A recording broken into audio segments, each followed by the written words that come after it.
Amados hermanos, el Señor les bendiga. Continuamos con nuestro estudio a la carta a los romanos y hemos iniciado la segunda parte de esta carta en donde vemos la práctica de todo lo que hemos aprendido en los 11 capítulos. Ahora viene el momento de ponerlo en práctica.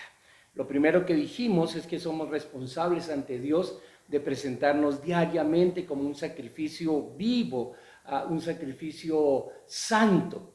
Adicionalmente, el hecho de renovar nuestra mente, nuestro entendimiento, igual eso nos ayuda a no acomodarnos a este presente mundo, sino acomodarnos a la palabra de Dios. Hablamos de que somos responsables ante la iglesia de poner nuestros dones para que la iglesia crezca juntamente y esté unida. El amor, que sea un amor sin fingimiento, un amor genuino, y poder estar juntos en armonía todos en la iglesia. Y finalmente estábamos hablando de nuestra responsabilidad hacia los demás y se nos pedía que en lo posible para nosotros vivamos en paz para con todos. Recuerden que no debemos dejarnos vencer por el mal, sino más bien con el bien vencer el mal. Pues bien, ahora que llegamos al capítulo 13, es un poco complicado porque lo que se nos pide es que nos sometamos a toda autoridad. Ahora, Pablo fue el que escribió esta carta. Pablo escribe esto y recuerden que cuando Pablo escribe esto y lo escribe a la iglesia que está en Roma, el gobernador era Nerón, uno de los hombres más sangrientos, más malvados. Él mandó incluso hasta quemar la misma ciudad para quedar bien él. Entonces, yo creo que Pablo estaba pasando por la misma situación que nosotros en alguno de nuestros países. El gobierno no es lo mejor, no es lo que nosotros queremos, pero sin embargo, lo que Pablo nos está diciendo a nosotros, capítulo 13, verso 1, es: sométase toda persona a las autoridades que gobiernan, porque no hay autoridad sino de Dios, y las que existen por Dios son constituidas. Y esto realmente cuesta, pero cuando uno piensa en Pablo y lo que él estaba viviendo, aún la persecución por ser cristiano, y cómo él dice que nos debemos de someter, creo que ahí es en donde encontramos ánimo para hacerlo.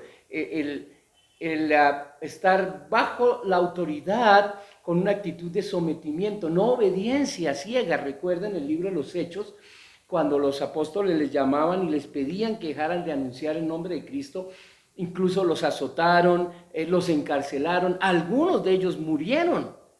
Y ellos siempre dijeron: juzguen ustedes, a nosotros nos es necesario obedecer a Dios antes que a los hombres. Y la verdad es que mientras que la ley no nos pida que vayamos en contra del mandato divino, podemos someternos tranquilamente.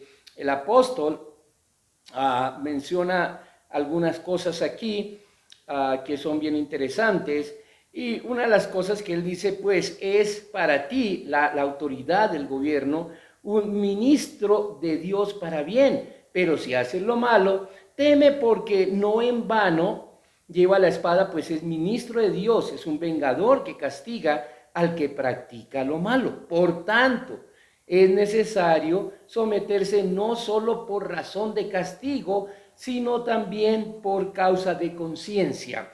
Y es ahí en donde para nosotros tiene que haber un papel bien importante el someterse, y tiene que ver exactamente con lo que son los impuestos, lo que son los tributos, lo que tiene que ver con el temor, lo que tiene que ver con el dar honor aún a estas personas.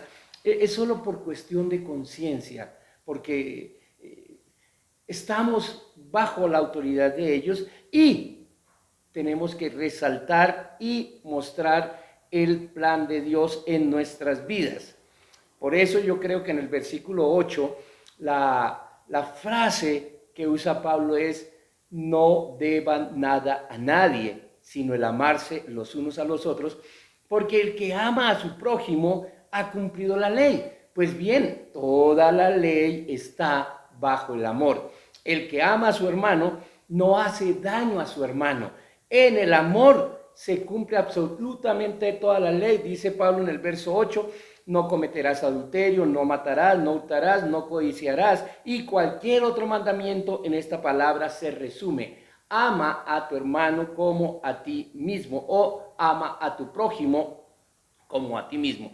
También, por otro lado, se nos dice, verso 11, y hagan todo esto conociendo el tiempo, que ya es hora de despertarse del sueño, porque ahora la salvación está más cerca de nosotros que cuando creímos. Maranata, Jesús viene. Y Pablo nos está diciendo que nos presentemos delante de Dios, que sirvamos en la iglesia, que nos amemos unos a los otros, que mantengamos en lo que sea posible el estar en paz unos con otros, pero también nos dice que nos sometamos a la autoridad, pero sobre todo que tenemos una deuda, que es la deuda del amor, y que cumplamos con todo esto porque Jesús viene y hoy está más pronta su venida que cuando creímos. El Señor les bendiga.